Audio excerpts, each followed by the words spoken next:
the weight usually doesn't matter very much in aerodynamics. So you at a good way to put it is you at like 10 pounds heavier or 10 pounds less isn't going to dramatically change your aerodynamic drag. Right. But if you were 6 inches taller, that usually does have a correlation of like the taller you are, the less aero you are. Yeah, it just makes sense, right? You occupy more space. Yep. And we went to the velodrome and did aero testing. We have our CDA numbers, which is your aerodynamic drag. Yep. And we should say it's assumed in this context of that test. It's not like we measured it in a wind tunnel or something like that. So. Yep. We use a power meter, go around a velodrome. They time it and kind of measure it that way. So what we did is we looked at a website. It's cyclingpowerlab.com/cycling aerodynamics. And producer Tucker, can you put all of this data in the forum post? Yeah, we have because it's kind of a lot. But anyways, what we did is you can put in your height and weight, and it will assume what your aerodynamic drag is. So we did it for all three of us, and for all three of us, it was 0.02 higher. So about 20 watts higher than our measured aerodynamic drag. When I say 0.02, every 0.01 is 10 grams. Or 0.01 is 10 watts. 10 watts, yeah. Yep. So 0.02 is 20 watts. So what we think, it was interesting because it was proportionally the same for us. For all three of us. Yep. Carried nicely. Even though we all have different CDAs, it was all off by the same amount. Yeah. And we also, going to that tunnel, we had some fancy bikes. Yeah, and which says it's probably pretty close considering the equipment most people are going to bring to the race start. Because we have an optimized skin suits, helmets, gloves, shoe covers. We were lacking a in no bike. way. We had everything sorted in terms of equipment, whereas most people probably don't. You guys are killing my flow. Sorry. Okay. Continue, Nate. Sorry, I know how important that is. So we had this recorded. You can see how many times I interrupt you. Never. What's the CDA? So what is the? I'm all in my flow. So anyways, what we did for you is we said, okay, if you were optimized for aero, we subtracted the same 0.02 from you, and we got a CDA from you, which is 0.1964, which is low. That's lower than Jonathan's, but because you are 5'5" and 108 pounds, you're going to be small, right? And then what we did then is we did your power to aerodynamic drag ratio. And that's what makes you fast on a slow course. There's some the only other difference will be like rolling resistance, but it's going to be small. You're going to have less rolling resistance than like Chad and I because we're heavier, but we don't worry about that right now. So looking at those numbers, you score a 907. And that probably means nothing to you without context. But for the three of us, Chad would be 1197, just about 1200. Jonathan would be 1250, and I'm like a 1312. And these are with FTPs that we think we could hold right now. Yeah. on a TT bike. On a TT bike. So like for me, that'd be 315 because I did 330 for like 20 minutes before. So I just like 315 for an hour. So anyways, what your difference is, like you're the same proportionally different between me and Chad as you and Chad, Lisa. So I think you could actually be pretty fast if you can get small. And especially for women, I would think you're probably like, I think you're good, Lisa. Yeah, I've been beaten pretty handily by guys putting out much less watts, but much smaller in stature. So it does translate. You may think to be a good TT, or you just have to have this massive FTP regardless of your size. No, right? You can get aero and you can get your power to a reasonable height, and you've got yours up there a ways too. So I think you stand a good chance of being a good TTer. Yeah, the only thing where it might get difficult is on like really windy days, and the way that you should look at like wind is, in one respect, you'll cut through the wind easier than other riders, which is really good. But a bigger rider that has like a bigger threshold, let's say that they have a 15 mile an hour headwind coming at them, that's just going to have less of a relative impact on their ability to, generate and create speed compared to you, since you'll have a lower threshold, right? So it just kind of drags out a bit more. Light bulb went on. So yeah. No, I just thought about something interesting we did before I just went on this last trip. We did a TT, and I did it on my road bike. Yes. Oh yeah, we didn't talk about this. It's pretty interesting. So you had the Cervelo P3. P5. Yes, P5.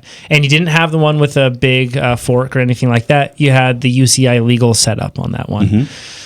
So that was your TT bike, but we've covered this before, I think. But you're 6'6". I'll just give the overall kind of the thing about this. So on my TT bike, the problem with that is my position. I'm awkward. My morphology is weird. Yes. Right. I'm not normal. And for the UCI position, I'm getting this like tight position. It's all weird. And I got to get the saddle super high and super forward, like 99 centimeters. It's really high. Crazy high. Which also puts my head higher, right? And then I have to have all this stack. And puts your hips higher. Yeah, everything, right? So I did this TT course before, and pretty similar conditions day. That's the one thing we don't know about. But I did this in training with all aero gear, and I did 300 watts. This was like, I don't know, a year and a half ago. And I scored, I don't know, it was like 18 minutes. And then I did this on a road bike on another, it was not a good conditions day, pretty much the same one. Yep. On the road bike, though, my saddle position is much lower, and I was in the drops with my Venge. Still all the aero gear I'd wear, aero helmet with NV 7/8, where I had a disc on the other one, and same tires. And I did 300 watts, and You were was faster, tired. weren't you? No, I was exactly the same speed, almost to the second. It's crazy. And which makes me think, On a tougher day, too, conditions-wise. probably the same. I think it was Pretty slower. similar. I think it was slower. We don't know. That's the one thing. So you could never know that, right? But what the takeaway is that these two things are close enough that I have aero to gain on my road bike by just putting on clip-on aero bars. Yeah, for sure. Compared to my TT bike because I'm so much higher. Yeah. So what I think I'm going to do is have the classic laid-back position on probably on the TT bike still, just because it's easier to get aero bars with the correct length and stuff than on a Venge with aero bars. Yep. And try to have basically mimic my road position, and instead of having my arms in the drops, just have my arms over the handlebars. Yeah. And that's pretty interesting. Yeah, for sure. Also for people, Lisa, you're on a road bike with aero bars. This is funny. Everyone knows this, but nobody cares. The difference between a road bike and a TT bike, very few watts. It's really the position that you have on it. And Cycling Weekly actually did a recent video on this that I thought was really good with a gal, I think a pro cyclist. And she went into the wind tunnel and she rode her standard setup, and then they stepped through and they did, okay, now we're going to just put aero bars on and test that. And then they did a full TT test. And they basically showed that at like higher speeds, once she picked her speed up, then yes, the TT bike was more efficient. But at the speeds that she was probably going to be doing some most time trials at, that would be 40K or longer, it wasn't a wash, but it was really close to it between the two. The most expensive things offer the least benefit. In many cases. We've talked about this. Just buy a really tight kit. If you're going to buy a kit, that's like the biggest one. Aero helmet, tires, shoe covers. Like you're going to buy tires anyways, get the fast tires. Yeah. Shoe covers, very cheap. And shave your legs. Lisa's shaving her legs. Two things I want to add really quick to what you were saying, because I can see people jumping in and pointing things out. So number one, when you say that your saddle is higher on the TT bike than it is on your road bike, the reason for that is because you're shifting it forward as well. Because it's not like you're changing the actual relative height a whole lot between the two. No, it's a lot. And you know why? Because I've struggled with the same thing. Yes, it is because, this is what I think about watching the videos and stuff, is that so you're up and forward, but you would think that the distance between the bottom bracket and the same position on the saddle would be the same distance, right, in either spot? Yeah. But when I am turned forward and I am so bent over, my hips actually turn down, and so it allows more. Yeah, it allows more because my hips are turned down farther through the saddle than when I'm flat. They're kind of like angled Makes flat. sense. Your pelvis is changing angle. Exactly. And that's the difference. And I'm so tall that it's a longer lever that goes. And that's the other point that I was going to make about this, is the fact that it's not like you can just move things around to get it into the right position. You almost always have to compromise because of the fact that you're so tall, you have long arms. It's not like you can just, like for Chad and I, we can basically say, just hit X and Y. This is the best position for me. And we can hit it. Probably UCI legal. Yeah. UCI doesn't want you to be fast on a TT bike. That's clear. Yeah. Nate's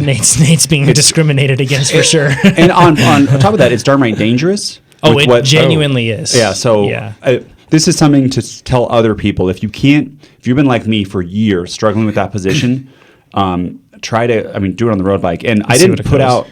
The fun part about this is I didn't put out much power on the road bike because we had like 4 big days, and we just went to we did North Lee all day. Yeah. It was I think 17 minutes, and recently I've done 360 for like 17 minutes. Yeah. So I did 300, pretty tired. Yeah. But still went fast. Exactly. I want to do more TTs now, right? Yeah, it's exciting. sure. So if you get that lock where you're like, oh, I can go fast and I feel good, it's very motivating. It's the same with optimizing on the TT bike. My district time last year when we did our TT challenge was same time as when I had to put out probably 50, 60 more watts over the course of that 50-ish, 54 minutes. You really optimized. It was your position so that's was pretty great. motivating. Mm-hmm. Imagine if you could like have the two Chads on the same day. I know. You'd be sub 50. Yeah.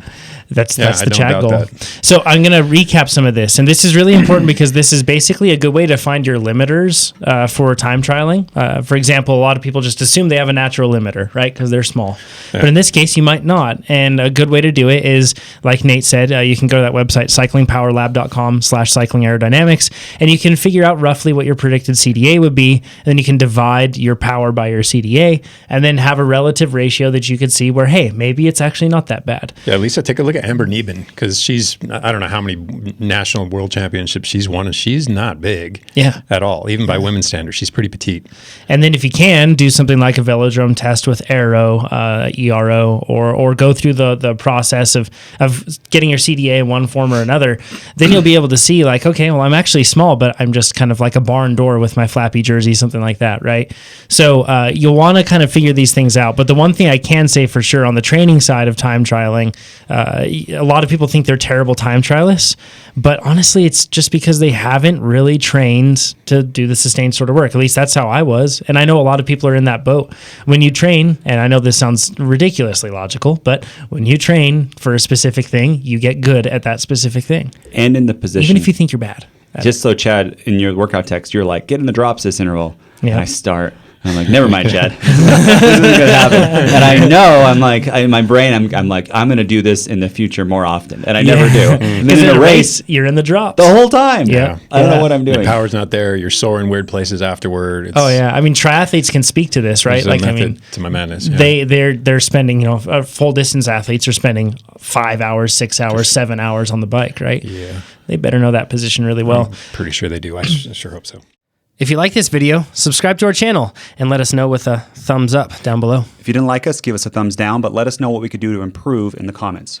Absolutely. And if you want to become a faster cyclist, you should head over to TrainerRoad.com. It works. True story. It's true. Nate used to be slow, and now he's fast. Sort of fast. Not as fast as you. Still fast, Nate.